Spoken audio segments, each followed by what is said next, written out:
¿Qué tal? Buenas tardes, casi buenas noches. Ya aquí en la continuidad informativa de TV estamos en el momento del análisis. Le mandamos un saludo a nuestro compañero Fernando Fraquelli, pero contarles toda la última información de lo que queda de esta semana y también anticipar la semana que viene. Claudio Mardones, bienvenido de nuevo, pero es la continuidad. Un gusto este reencuentro, Amanda Alma. Bueno, y estamos cerrando esta semana, una semana que nos invita al análisis antes de concluir nuestra transmisión. Exactamente. Lourdes López, ahora sí, vos, bienvenida. ¿Cómo estamos? Aman, saludar por supuesto a Claudia, a toda la audiencia a través de Diputados TV. Bueno, una semana que cierra con mucha actividad parlamentaria, inclusive tuvimos una sesión y además pensando en la semana que viene con el tema educación, que creo que hoy es donde están todas las miradas con respecto también a los dictámenes, a poder continuar a este emplazamiento también que se hizo y por supuesto a lo que tiene que ver con el tema moratoria previsional y también no nos olvidemos de lo que tiene que ver con seguridad y legislación penal, que es una comisión muy importante que va a retornar la semana que viene con más información sobre este registro nacional de datos genéticos, que es otro de los temas que he estado dando vueltas durante esta semana principalmente. Y vamos a estar hablando de temas ambientales, ¿no? También Lourdes. Exacto. Sí, volvemos un poquito a nuestras vibes del año pasado. Sí, con lo de Lourdes. Sí, claro, con lo ambiental que tanto nos gusta. Totalmente. Sí, por supuesto, y que tiene que ver con este frente parlamentario que se va a llevar adelante para poder mitigar las emisiones de metano. Es algo que se ha puesto también en agenda, así que bueno, vamos a contarles un poco quiénes fueron los diputados que estuvieron presentes allí, de diferentes bloques, a lo que por ahí llama la atención porque se pensaba que de alguna manera desde La Libertad Avanza por ahí no iban a prestar tanta atención, pero da la casualidad que la Comisión de Recursos Naturales y Conservación del Ambiente Humano es presidida por un diputado del oficialismo de La Libertad Avanza por San Luis, el diputado Carlos D'Alessandro, así que bueno, vamos a hablarles un poquito ahí porque por supuesto estuvo presente en este lanzamiento. Perfecto, de todo eso vamos a hablar hoy y también con Claudia vamos a hablar de otros proyectos que tienen que ver con los temas de la semana, ¿no? Con el financiamiento educativo, con el debate también por la fórmula previsional que fue de la semana anterior, porque está listo para ser dictaminado. Claudio, hay muchos dictámenes de cada tema. ¿Qué vamos a hacer? Bueno, ahí está la gran pregunta en torno, primero, a las dos agendas que se empiezan a cristalizar hasta que sepamos finalmente cuándo va a ser el giro del Senado con lo que parece finalmente una versión con cambios en la Cámara Alta de la ley base que tiene la Cámara de Diputados como Cámara originaria y que se prepara posiblemente para dentro de 20 días, posiblemente volver a tratar la ley bases. En ese contexto se abren dos caminos. Por un lado, el trabajo de las comisiones que ya se han constituido y el trámite de distintos proyectos que también van a definir y también mostrar el perfil de trabajo del oficialismo y de cada uno de los bloques. Y por otra parte, la demostración de fuerza que hizo la oposición esta semana en dos aspectos. Primero, con este pedido de sesión especial que hizo el radicalismo para llevar al recinto el debate del presupuesto universitario. Pero, en primer lugar, un emplazamiento, 152 votos, un número impensado para el oficialismo en otro momento y que ahora finalmente le exigió, le ordenó, emplazó a las comisiones de Educación y de Presupuesto y Hacienda para que dictaminaran con velocidad y sin más demoras en torno a los proyectos en danza y el debate en torno al presupuesto universitario y el método de actualización. Bueno, esa es la foto que también queda esta semana en la Cámara de Diputados. Lo que sucedió el jueves, en donde ese plenario de comisiones en cumplimiento del emplazamiento de esos 152 votos, bueno, terminó con cuatro dictámenes que anticipan un poco el debate que se viene. Una serie de coincidencias entre una parte de la oposición dialoguista y de Unión por la Patria, una articulación que quizás todavía siga sorprendiendo y en donde recordemos que esas coincidencias permitieron llegar al quórum de una sesión especial esta semana y también de este emplazamiento con este número. De esto vamos a hablar con el diputado que tenemos ya conectado. Le damos la bienvenida de esta manera y lo presentamos porque está conectado desde la provincia de Formosa.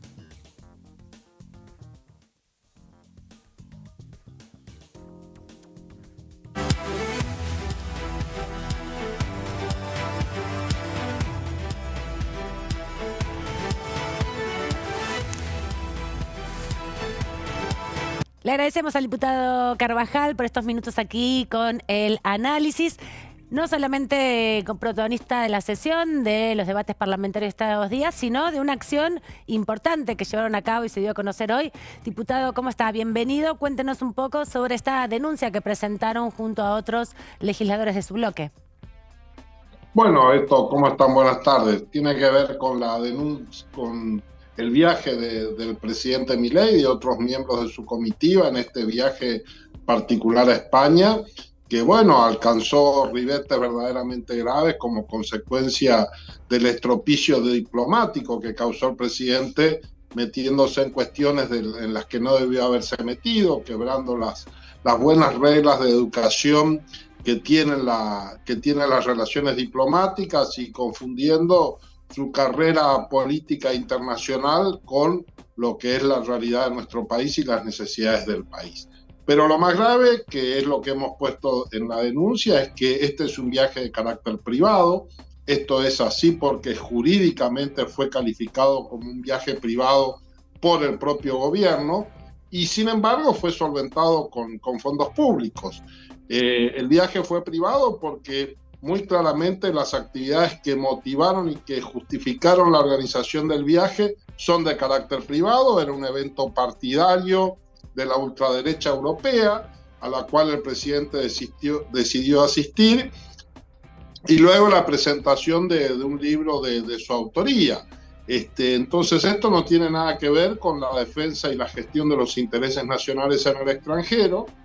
Y lo más grave de todo es este intento de justificación que ha tratado de hacer el vocero presidencial, justificando este viaje por una reunión que, conforme está acreditado y surge de declaraciones del propio embajador antes de todo esto, en realidad fue organizado luego de que ya estuviera tomada la decisión de hacer el viaje.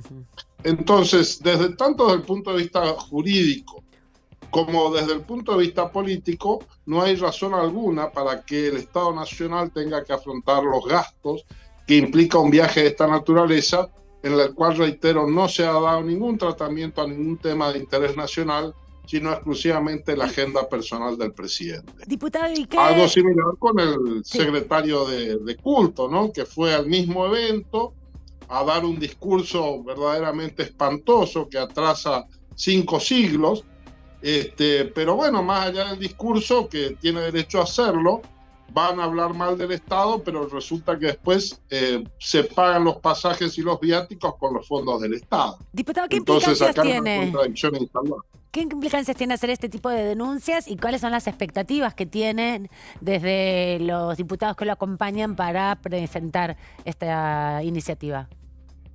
Bueno, la expectativa es de que el Ministerio Público Fiscal tome la cuestión con la seriedad que se merece y avance en la investigación, y posteriormente, en su momento, que se avance con la tramitación del juicio. Esto desde el punto de vista jurídico. Y desde el punto de vista político, la verdad es que el objetivo es que el gobierno deje de cometer este tipo de actos que claramente siguen minando la confianza pública en la figura presidencial y en el sistema democrático. Ser presidente implica predicar y actuar con el ejemplo, y claramente esto Milei no lo está haciendo. Quería cambiarlo de tema y preguntarle, porque fue parte también de la Comisión de Derechos Humanos, es integrante, es vicepresidente segundo de esa comisión. Fue también muy importante esta semana recibir a familiares de argentinos que murieron o que fueron detenidos en el contexto de la cuarentena. ¿Cuál fue su conclusión del encuentro, el segundo ya que se da en esta materia? Y también qué iniciativas quiere impulsar como parte de esta comisión. Bueno, la verdad que es importante que la comisión esté en movimiento. Es más, algunas de las personas que intervenían decían se ha constituido esta comisión, y hubo que aclarar que no, que en realidad esta comisión es una de las comisiones de carácter permanente, pero lamentablemente durante los 2 años últimos del gobierno de Alberto Fernández no tuvimos, creo que, ni una sola sesión, salvo la constitutiva. Y ahora, en estos pocos meses, ya hemos generado varios encuentros y vamos a seguir en este camino. Me parece sumamente importante que estemos avanzando con los casos de violaciones de derechos humanos durante la pandemia, que visualicemos y que escuchemos a las víctimas.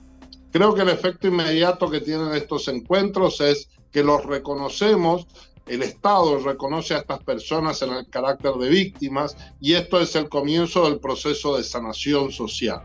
Pero también es importante poner de manifiesto a quienes son los cómplices o en algunos casos encubridores de estos hechos y violaciones de los derechos humanos, que es bueno que no los olvidemos.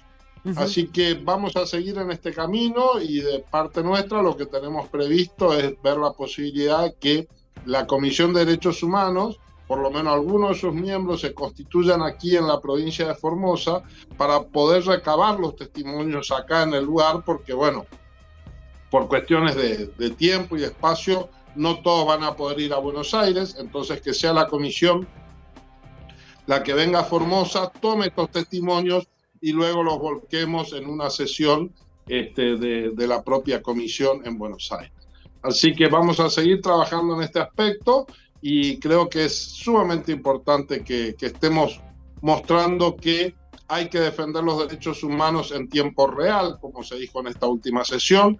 Por supuesto que siempre memoria, verdad y justicia para los crímenes de la dictadura, pero también ser consciente que en democracia también se violan derechos humanos y no podemos utilizar los horrores del pasado para encubrir o mirar con menos entidad las actuales violaciones a los derechos humanos, aunque sean un poquito menos graves que las del pasado y en algunos casos mucho menos graves, pero que en cualquier caso igualmente tienen que ser puestas de manifiesto y hay que luchar por juicio, verdad y justicia para todos los casos. Quería preguntarle, además, en este contexto, en las últimas horas se conoció también por información periodística que el gobierno nacional... Apareció el tema de la masacre de Barracas, de este caso de lesbicidio, de estas mujeres que han sido asesinadas por su condición sexual, que es un hecho verdaderamente espeluznante, y que, bueno, el propio funcionamiento de la comisión hace que al reunirnos periódicamente podamos ir atendiendo a todos estos temas. Y reitero, esto surgió muy fuerte, la necesidad de atender a esto en tiempo real, es decir, hacernos cargo de los problemas actuales y sin duda que, por supuesto, el derecho a la alimentación hay que mirarlo desde una perspectiva de los derechos humanos y es un presupuesto necesario del goce del resto de los derechos. Así que vamos a estar haciendo seguimiento a todos estos temas. Aprovecho su condición de ex juez y además de abogado especializado porque hay otro debate que también está sobre la mesa y que seguramente la semana que viene tenga dictamen y tiene que ver con las modificaciones en el registro de delitos contra la integridad sexual, sí, la ampliación de este registro, exacto, y la incorporación de los datos genéticos. ¿Cuál es su análisis y qué nos puede aportar de este debate, más allá que esté o no en la comisión, abusando un poco de su conocimiento y su experiencia como juez? Sí, no estoy formalmente en la comisión, pero sí estuve participando en el debate y en la discusión. A ver, me parece que se ha dado un debate más que interesante en el marco de la comisión y hay que entender dos cuestiones. Una, que me parece que no hay mayor discusión en que va a ser cambiada respecto a lo que ha venido en el proyecto y tiene que ver respecto a quienes pueden solicitar el acceso a la comparación en este banco de datos genéticos, que en la ley es extremadamente amplio, pues autoriza a la policía a hacerlo. Ajá. Y en esto hubo consenso de todos los que han participado, dando su opinión de expertos, de que obviamente solo puede ser a través de decisiones judiciales, incluyendo en esto al Ministerio Público Fiscal, pero que claramente no es la policía quien puede pedir este tipo de comparaciones. Hay una discusión bastante más profunda y en rigor muy interesante respecto a quiénes deben estar incluidos en ese banco de datos genéticos, es decir, en lo que constituye la base de información. Y en esto hay como una mirada restrictiva, por un lado, decir, bueno, pongamos solamente a quienes están condenados con con condena firme, y hay otra postura un poco más intermedia, es decir, tener un criterio más amplio. Y en esto yo en lo personal, la verdad es que es un tema que lo estamos discutiendo, no tengo una postura definida. En lo personal me parece que ese banco de datos genéticos debería ser lo más amplio posible. Creo que el dato genético, la huella genética en realidad es equiparable a lo que es una huella digital, que en sí misma no es un dato que afecte la intimidad, por lo cual yo no veo inconveniente que ese banco sea amplio y hasta diría muy amplio. Creo que el ejemplo que di en la comisión es decir, bueno, me parecería necesario que el 100% del personal de seguridad, esto quiere decir policía, gendarme, de todas las fuerzas de seguridad, estén incluidas en esa base de datos. Lo que sí hay que tener cuidado es que en esa base de datos no estén solamente los sospechosos de siempre, ¿no? Pero claro, no creo que la solución a esto sea un banco de datos muy pequeño, sino más bien lo contrario. Cuanto más información tengamos para comparar, más se va a contribuir a una buena investigación criminal. Ahora, después hay que ser extremadamente cuidadoso cuando surge una coincidencia entre un hallazgo, digamos, un material genético hallado en un lugar del crimen, y surge una coincidencia con alguno de esos datos genéticos, ahí sí es donde hay que ser extremadamente cuidadoso, porque ahí eso sí es un dato sensible, claro, que tiene una gran potencialidad de causar perjuicio. Y entonces acá unimos con lo que decíamos al principio, que ese es un dato que tiene que ser manejado con mucho cuidado, y por eso solamente debería ser mucho más limitado quienes pueden pedir que se hagan esas comparaciones. Pero bueno, es un debate que se va a continuar en la comisión, y que creo que vamos a poder sacar una ley que cumpla con el doble objetivo de cuidar y proteger la información de los ciudadanos, pero que también nos dé una herramienta que bien manejada puede ser muy útil para esclarecer los casos criminales de todo tipo. Por último, y apelando a una síntesis, quería preguntarle por qué surge del debate de la ley bases, en su artículo 3, la posibilidad de que el Ejecutivo Nacional disponga del cierre o fusión de algunos organismos del Estado Nacional, entre ellos el Banco de Datos Genéticos. ¿Cree que hay una contradicción entre eso y la ley que se está discutiendo? ¿Puede ser que se ponga en sintonía entonces y entre dentro de las listas de excepciones en la revisión que se está haciendo la ley bases, la condición del banco de datos genéticos? Sí, ojalá que así sea. Yo en lo personal creo que no tenemos que delegar esas facultades en el Poder Ejecutivo, sino que tendría que el Ejecutivo proponer y el Congreso resolver en cada uno de los casos cuál es el que sirve. De todos modos, en este caso no parece haber riesgo, porque si se está mandando un proyecto de modificación que contempla una ampliación, no debe estar en la mira del gobierno. Pero reitero, con este gobierno yo tendría mucho cuidado de delegarle facultades, porque nunca sabemos con qué nos pueda aparecer luego, y quizás entiende que es más importante achicar la planta del Estado en 10 personas que tener una buena base de datos genéticos que sirva para investigar los delitos. No lo sé. Gracias, diputado, por este rato, y que mañana tenga un feliz 25 de mayo. Muchas gracias, igualmente. Hasta cualquier momento. Bueno, los debates, ¿no? Cómo se van articulando, Claudio, entre las discusiones actuales, esta expectativa que tiene el diputado Carvajal de que no se vea afectado el banco de datos genéticos, que como bien nos comentabas hace un rato, está incluido en uno de los artículos que da facultades al Ejecutivo para que puedan ser disueltos, repensados, redefinidos, y esta preocupación apareció fuertemente en uno de los últimos debates en el Senado cuando estuvieron en las afueras de Plaza de Mayo. Sí, totalmente. Muy interesante el intercambio con el diputado Carvajal, especialmente, y su mirada también como ex juez federal, con un tema que, lo que veníamos contando, forma parte de las discusiones técnicas, especialmente en el gobierno nacional, porque ahí está un tema muy sensible con la importancia de esas pruebas, el manejo de esa información. Y uno de los temas que estaban en danza, que lo mencionó el diputado radical, y es precisamente que en esa base de datos estén las pruebas y los rastros genéticos de todos los integrantes de la Fuerza de Seguridad. Bueno, eso nos aporta un poco uno de los contornos de la profundidad del debate que se está llevando adelante en torno al avance de este proyecto, de su transformación en un dictamen.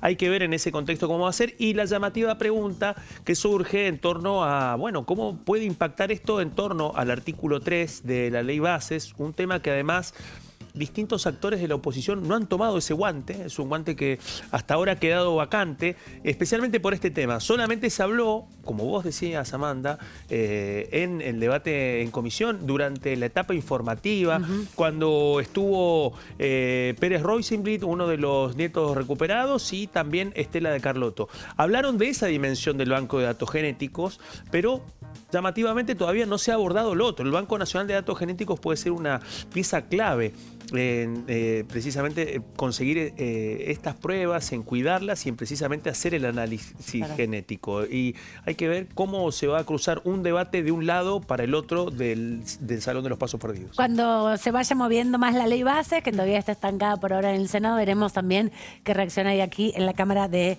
Diputados. Pero bueno, aprovechando que el diputado Carvajal es un juez, mandato cumplido, podríamos decir, o ex juez, queríamos abusar de su conocimiento para que nos aclare un poco también las posiciones que van tomando más en el ámbito jurídico. Julio Moreno Ovalle, diputado nacional por la provincia de Salta, de la Libertad de Avanza, estuvo conversando sobre el proyecto de la ley Bases que está en el Senado y también la posibilidad de que vuelva aquí a diputados luego de su tratamiento en la Cámara Alta.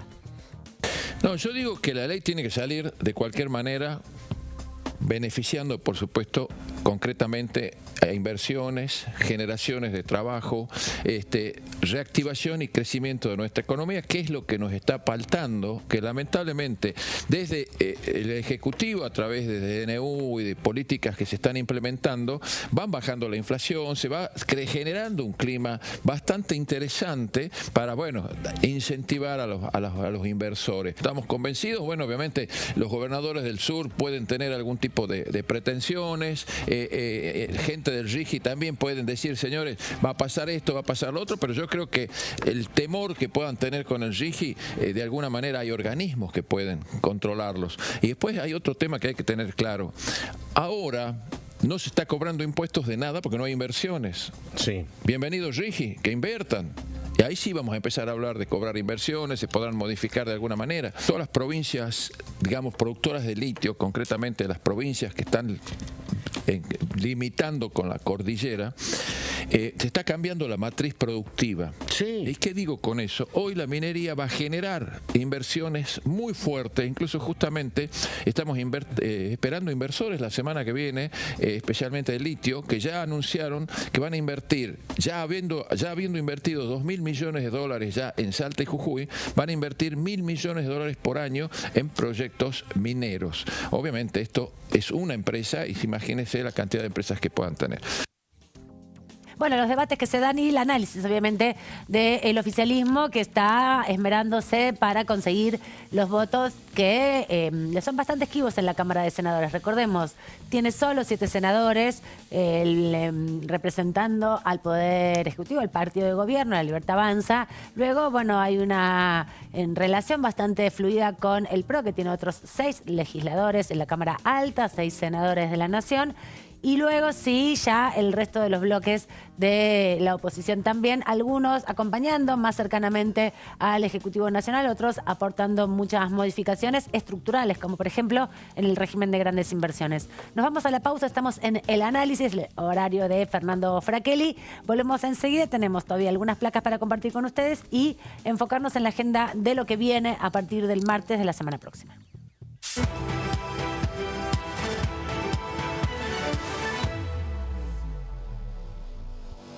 Dengue, Zika y chikungunya. Presta atención a estos síntomas. Si tenés fiebre alta, 38 o más, de 2 a 7 días de duración y dolor de cabeza, en especial detrás de los ojos, muscular y de las articulaciones, diarrea, dolor abdominal, náuseas y o vómitos, malestar general, cansancio, decaimiento, erupción en la piel, sangrado en nariz, encías u otras partes del cuerpo, no te automediques. Toma mucho líquido, usa repelente y acércate a un centro de salud.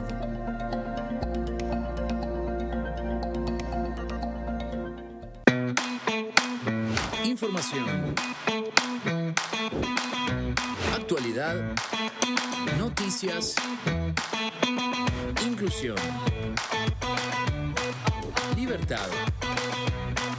Incluidos. Noticias sin límites. De lunes a viernes, 10:45 horas. Dengue, Zika y chikungunya. ¿Cómo protegerte de la picadura de mosquitos? Para prevenir el dengue, Zika y chikungunya, evita que el mosquito te pique. Usar repelente siguiendo las indicaciones del envase. Cubrí brazos y piernas con ropa clara. En casa, pon espirales o tabletas. Usa tules o mosquiteros sobre camas o cunas. Coloca mosquiteros en puertas y ventanas.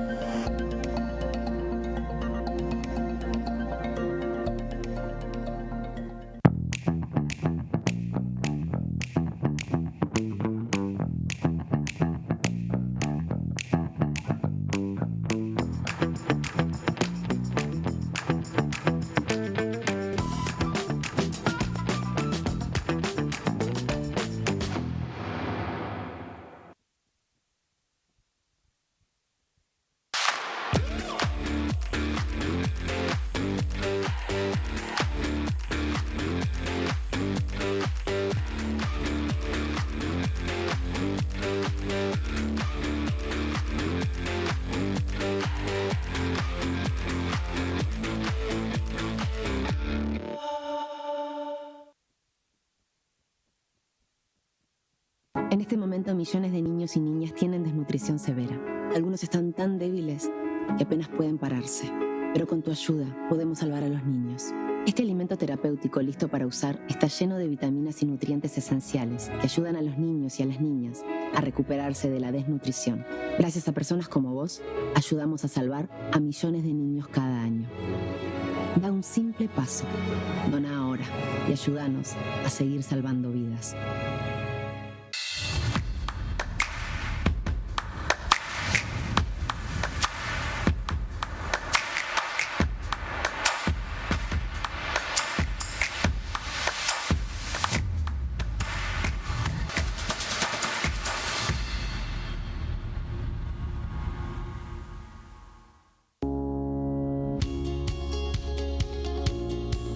La Cámara de Diputados tiene 257 miembros. Los diputados debaten y sancionan leyes que rigen en todo el territorio nacional. Algunas de las más importantes son el presupuesto de gastos generales del Estado, el Código Civil, el Código Penal, la forma en que se rige el trabajo, las jubilaciones, entre tantas otras. Además, controla y hace un seguimiento de las políticas del Poder Ejecutivo a través de la visita de diferentes funcionarios o el pedido de informes, así como la posibilidad de realizar juicios políticos a los funcionarios. La duración de los mandatos de los diputados es de 4 años y pueden ser reelegidos indefinidamente. Desde el momento en que asumen y hasta el final de su mandato, no pueden ser acusados, interrogados judicialmente ni molestados por las opiniones o discursos que imitan desempeñando su mandato. Son requisitos para ser diputado tener al menos 25 años, 4 años de ciudadanía argentina y haber nacido en la provincia por la que se postula o haber residido en ella los 2 años precedentes. Se agrupan en bloques que expresan partidos políticos o afinidad ideológica. Existen también los monobloques integrados por un solo diputado.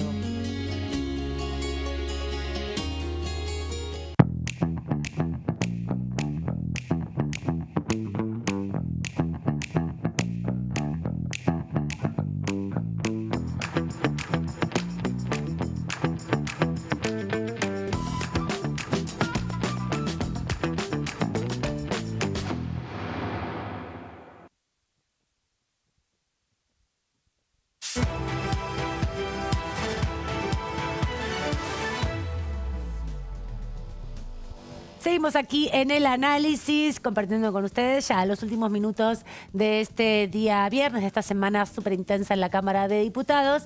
Y vamos a aprovechar también para repasar lo que decía más temprano el presidente del bloque opositor de Unión por la Patria, Germán Martínez, sobre los debates que están aquí en la Cámara de Diputados. Recordemos, hay posible convocatoria de sesión el próximo 4 de junio, de eso se está conversando. Tienen dictamen tanto la fórmula jubilatoria, una revisión de la fórmula jubilatoria y del empalme entre una fórmula y otra, y también con la pérdida que ha tenido las jubilaciones en enero y diciembre, sobre todo por la alta inflación, y también lo que surgió esta semana, el día de ayer, los dictámenes del presupuesto universitario, y parte de esto es lo que conversaba más temprano en la primera edición Germán Martínez. El Senado está cumpliendo la tarea que tiene que tener la Cámara Revisora, ¿no? Está en la Constitución Nacional. Así que lo que está haciendo el Senado es cumplir con la Constitución Nacional. Yo creo que nosotros hicimos una enorme tarea en la Cámara de Diputados, fijando posición clara de rechazo a la ley ómnibus, que claramente lo que se terminó aprobando en la Cámara de Diputados fue, yo creo que más corto, pero no menos dañino de lo que inicialmente propuso el Poder Ejecutivo. Y bueno, y ahora le toca al Senado analizar a fondo. Yo creo que si algo hicimos nosotros fue señalizar con mucha claridad dónde había que profundizar. Y creo que la tarea que están realizando en comisiones el Senado de la Nación permitió meternos profundamente en cada una de esas ventanas, ¿no? Fíjate que se habló mucho de facultad delegada, se habló mucho de privatizaciones, se habló mucho de reforma laboral, se habló mucho de reforma administrativa, se habló mucho de RIGI. Bueno, y esta semana empezaron a hablarse más los temas fiscales que todos conocemos, el blanqueo, este hecho inédito, insólito, de que vuelvan a pagar ganancia a los trabajadores de la cuarta categoría y que le bajen las alícuotas de bienes personales al escalón más alto, a los 130.000 contribuyentes de bienes personales de escala superior. Realmente insólito, innecesario. No, me parece que... Y bueno, y hay que ver cómo termina esa historia. Yo trato de ser muy cuidadoso en la comunicación de las cosas que pasan en el Senado. Es una Cámara que, si bien conozco, yo no participo, y tengo grandes compañeros y compañeras que están haciendo una enorme tarea, así que nada más que desearle el mejor de los éxitos, y ojalá puedan alcanzar allá lo que yo no pude en la Cámara de Diputados, que fue rechazar el proyecto de ley. El debate sobre la ley bases que sigue repercutiendo aquí en la Cámara de Diputados. Pero Lourdes, ya está previsto algunas de las actividades para martes y miércoles. Repasamos las del martes, que es lo primero que vamos a tener después del 25 de mayo. Después del 25 de mayo vamos a tener bastante actividad en materia de comisiones. Hay que decir que algunas de las comisiones de esta semana continúan la semana que viene, y con esto, a partir de las 10 de la mañana va a estar Legislación del Trabajo, una comisión que es presidida por el diputado Martín Tetaz, también para abordar todo lo que es esta jornada de trabajo, la reducción de la jornada laboral, que ya es un tema que se venía abordando y que de alguna forma se trabajó el año pasado. Es la ley 11.544 de contrato también de trabajo, que es la 20.744 con algunas modificaciones. Esto va a ser a partir de las 10 de la mañana, el día martes 28 de mayo. Luego a las 12 va a estar la Comisión de Prevención de Adicciones y Control del Narcotráfico, con lo que es todo sobre ludopatía, que tiene que ver con este régimen de prevención de la ludopatía para la protección de niños, niñas y adolescentes en Argentina, con la modificación del Código Penal de la Nación y la prohibición de la publicidad de juegos de apuestas online, que es un tema al que los niños, los menores, las niñas y niños están muy desprotegidos, teniendo en cuenta que, bueno, se puede tener acceso ilimitado al consumo, y también, bueno, hasta hace poco un joven se quiso quitar la vida teniendo en cuenta que no podía pagar la deuda por temas de adicciones y a las apuestas y a la ludopatía, precisamente. Así que sí, es un tema urgente. A las 14:30 va a estar Deportes con invitados y con la situación actual del deporte argentino, que fueron, bueno, invitados representantes nacionales de clubes y entidades nacionales de actividades deportivas.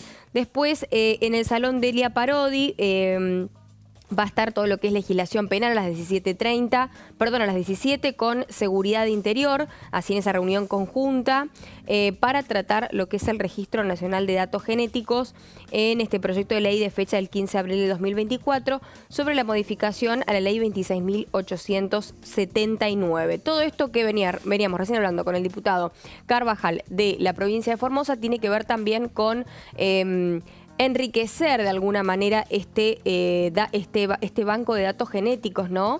No que sean los mismos de siempre, como él decía sobre el final de la entrevista, sino que también se incluya a miembros de las fuerzas de seguridad, ¿sí?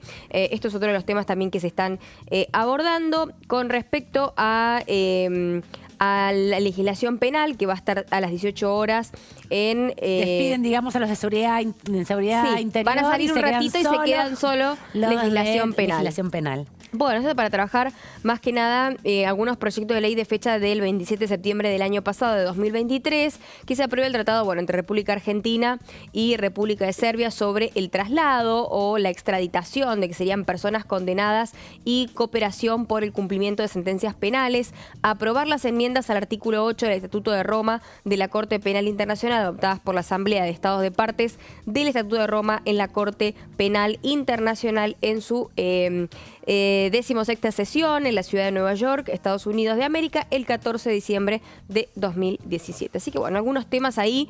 Después, para el miércoles hay más comisiones, pero bueno, el martes va a venir bastante cargado. Exactamente, ahora en un ratito las repasamos porque no queremos dejar de repasar el tema más importante que tuvo esta semana, que comenzó Claudio el martes con un emplazamiento, con una sesión, como bien repasábamos hace un rato, pero tuvo su conclusión en el día de ayer.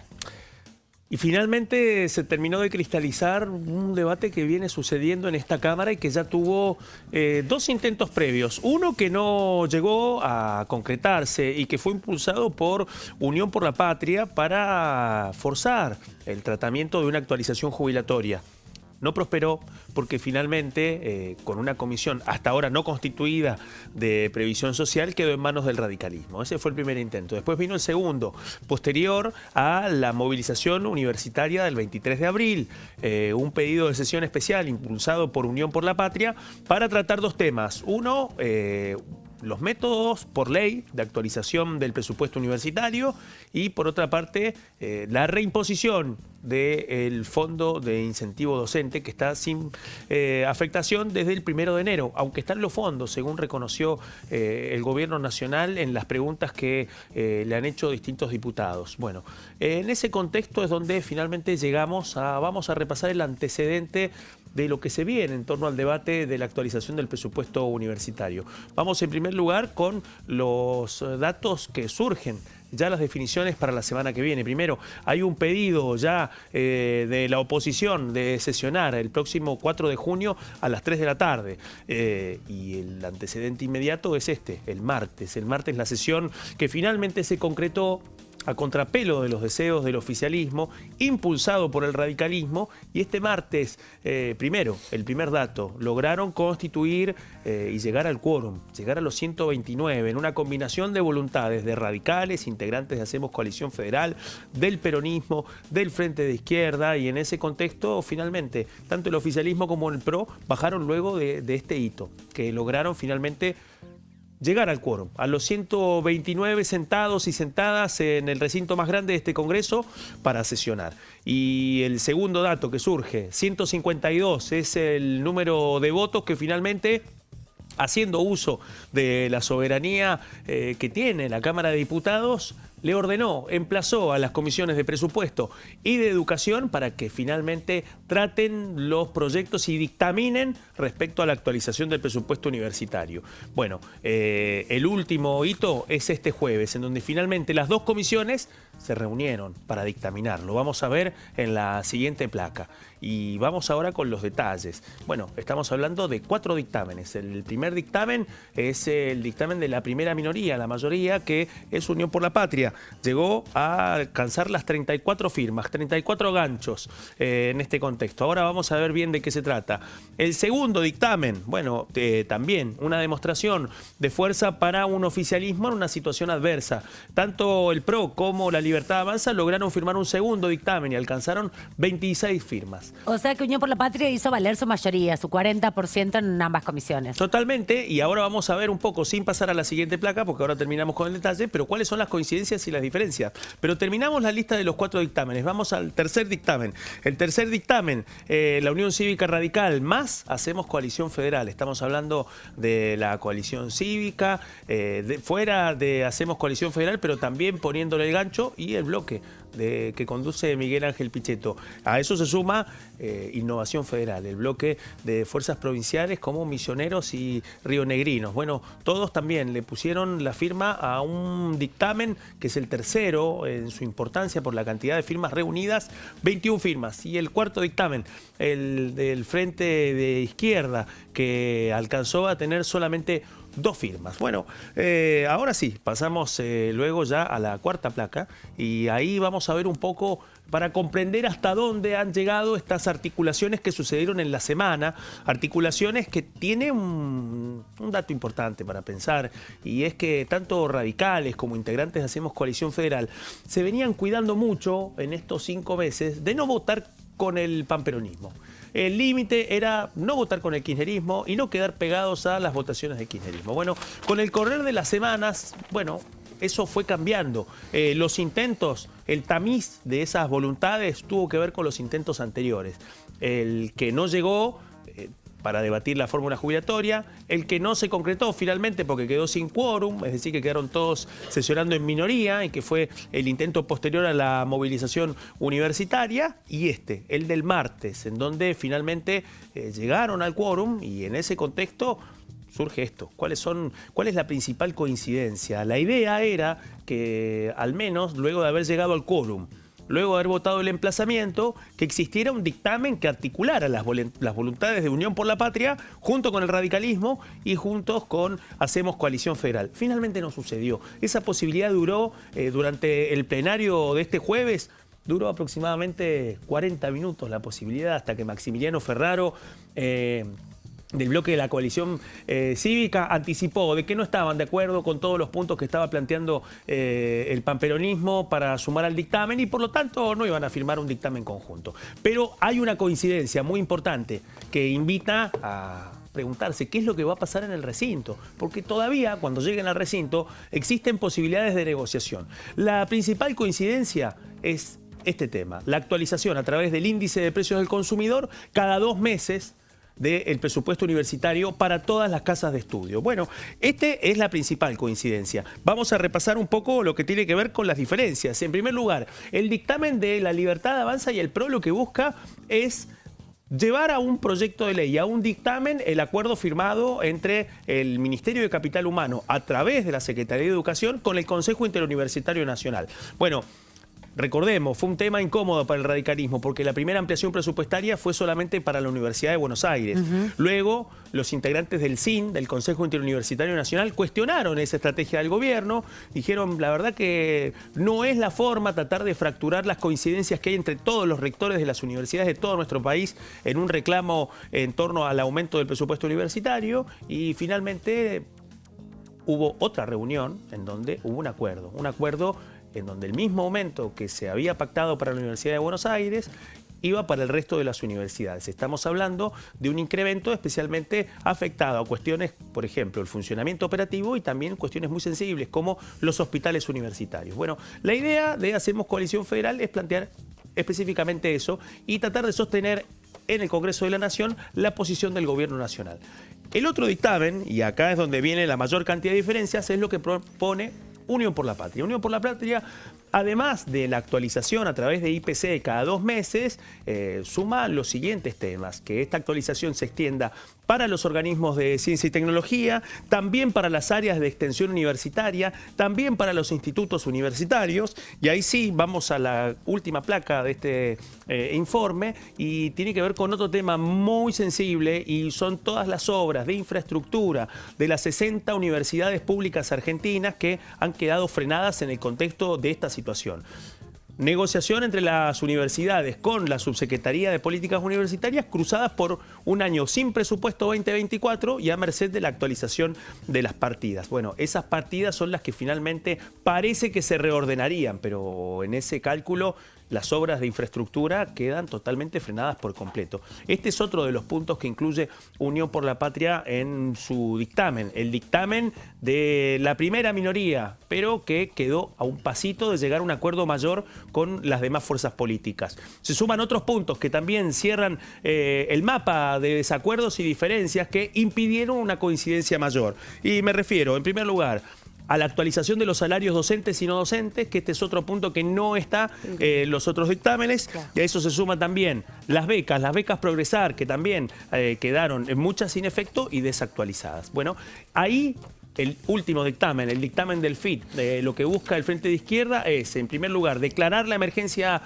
presupuestaria para el sistema universitario público, también un incremento del 300% y trasladarlo también el aumento a docentes y no docentes y las becas. Ahí es donde tenemos el mapa de los dictámenes que están en danza. Que esto está incluido en el presupuesto 2024, sería todo este aumento. Ese es del FIT de Cristian Castillo, me parece. Sí, lo que sucede es que en este contexto lo que nos encontramos es con lo siguiente. Otra de las grandes diferencias. La Unión Cívica Radical junto con Hacemos Coalición Federal plantean de que el aumento sea a partir del 1 de enero. Es decir, también buscar una forma de, otra vez, el empalme, la cifra que queda colgando entre el recorte y la actualización. Bueno, no es un tema menor, porque especialmente enero, febrero, marzo y abril son los que encierran los índices inflacionarios más altos, en donde finalmente no se va a poder, o quizás es parte de esa negociación, pero forma parte de los flecos que han quedado sueltos. ¿Esta es la última foto? No, no es la última foto. La foto final se va a conocer en el recinto, cuando finalmente el presidente de la Cámara Baja, Martín Menem, convoca la sesión especial que están pidiendo para el 4 de junio. Todavía hasta este momento no está firmada la solicitud de manera formal, pero se planea esa fecha. ¿Cuál sería la idea? Bueno, que quizás tanto radicales como Hacemos Coalición Federal, como los integrantes de Unión por la Patria, empiecen a dejar de lado algunas de las diferencias entre estos dictámenes y que nos encontremos con algunas coincidencias mayores. Hay que ver qué es lo que va a pasar, pero sí, de este modo, y así cerramos lo que ha sido una semana en donde, en el contexto de la previa del pacto del 25 de mayo que había anunciado el presidente Javier Milei y del acto que va a protagonizar mañana en Córdoba, bueno, el Congreso de la Nación y especialmente en la Cámara de Diputados terminan de expresarse dos demostraciones de fuerza. Por una parte, la sesión especial que alcanzó a tener quórum, que llegó a los 152 votos para el emplazamiento que finalmente se cumplió, 4 dictámenes en danza cuando la expectativa era que fueran menos, pero obviamente esto no está cerrado. Se va a saber finalmente cuando llegue el momento de la sesión. Exactamente, porque algo que hay que recordarle a nuestra audiencia es que los dictámenes lo que hacen es habilitar el tratamiento en el recinto. Es un paso fundamental y necesario para que se llegue por lo menos con quienes son parte de las comisiones, en este caso de Educación y de Presupuesto, han llegado a una síntesis de todo el proceso de debate. Pero el debate continúa en el recinto y desde que se firma el dictamen hasta el momento que se sanciona la ley. Puede modificarse incluso en la discusión en particular, una vez que sea aprobado en general, y cuando llegue también a la Cámara de Senadores. Así que queda un derrotero largo, pero siempre nos gusta recordarlo para que sepan cómo es el proceso de debate y aprobación de una ley. Además, también hay que decir que hay una forma en que el Ejecutivo puede intervenir incluso también en el proceso de ya sanción de una ley con la reglamentación parcial de algunas o los vetos parciales, ¿no? Son todas herramientas que están contempladas dentro de la Constitución Nacional, pero para que recordemos que es un proceso que va paso a paso. Se discute, se presenta el proyecto, se discute, se dictamina, llega al recinto de una Cámara, la otra lo revisa, hace el mismo tratamiento. Incluso, como recordábamos, el presidente de la Nación puede vetarlo total o parcialmente. Y también el Congreso puede insistir, pero eso lo contamos otro día. Lourdes, antes de irnos, sintetizarnos un poco de qué se trata este grupo parlamentario de acción contra el cambio climático. Exactamente, bueno, es un frente parlamentario que busca mitigar lo que son las emisiones de metano particularmente, que llega a aumentar por un 25% lo que es el cambio climático. Hay que decir que una de las pautas principales es que el metano atrapa 80 veces más el calor de la atmósfera, por lo tanto, bueno, hace que sea aún más peligroso que el dióxido de carbono, y por esto es que se decidió armar un frente parlamentario para poder controlar, mitigar las emisiones de metano a la atmósfera, al ambiente. Es por eso que, bueno, lo que implica esta plataforma también es legislar con perspectiva ambiental, lo que siempre hablábamos, de poder ser conscientes de qué es lo que contamina, y a partir de esto, principalmente, esto fue en el auditorio de la Cámara de Diputados durante esta semana, el Frente de Acción Climática de la Plataforma Parlamentaria contra el Metano contó con la participación, y esto es un tema importantísimo, de diferentes bancadas, ¿no? Estuvieron de diferentes sectores políticos, porque por supuesto el cuidado del ambiente va más allá de las posturas políticas, aunque todavía hay pendientes ciertos proyectos que quedaron en el tintero y que algunos están por perder estado parlamentario, pero puntualmente este encuentro contó con las exposiciones de Juan Pablo Letelier, que es director del Instituto de Gobernanza del Parlamento Andino, y de Florencia Carreras, del Observatorio Internacional de Emisiones de Metano de la ONU, para contextualizar, para contar, para darle más un poco más de un marco que explique qué es lo que está pasando realmente con el metano en nuestro ambiente.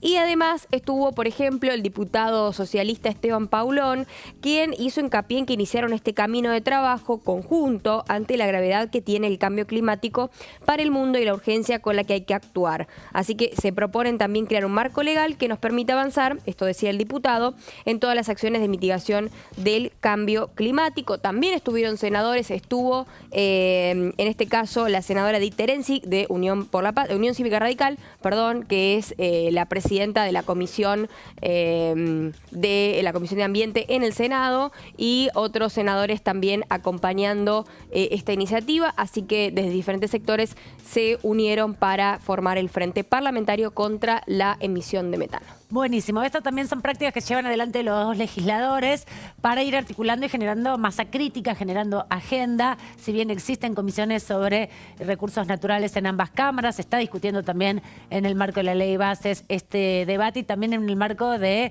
tratamiento que tiene que tener en la Cámara de Diputados el decreto 7023, que deroga varias leyes ambientales, y por eso la articulación desde diferentes espacios, no tanto institucionalmente dentro del Parlamento en términos de comisiones específicas impulsadas por la organización propia que tiene la Cámara. Las comisiones que está dividida la Cámara son decisiones que se han tomado a partir del reglamento de la Cámara de Diputados y del acuerdo entre los distintos sectores políticos en diferentes momentos. Recuerdo, Claudio, cuando se dividió hace poco tiempo, en el periodo anterior, la Comisión de Infancias, de Niñez, Mujer y Adolescencia, entre la Comisión de Mujeres y Género y la Comisión de Niñez, ¿no? Como una forma también de darle autonomía a los debates. Negociación con otras mayorías. Otras mayorías. Con otras mayorías, porque la verdad lo que está pasando y lo que venimos contando ya como anticipos de algunas negociaciones es también esta foto política de este Congreso de la Nación, con un oficialismo con números muy exiguos y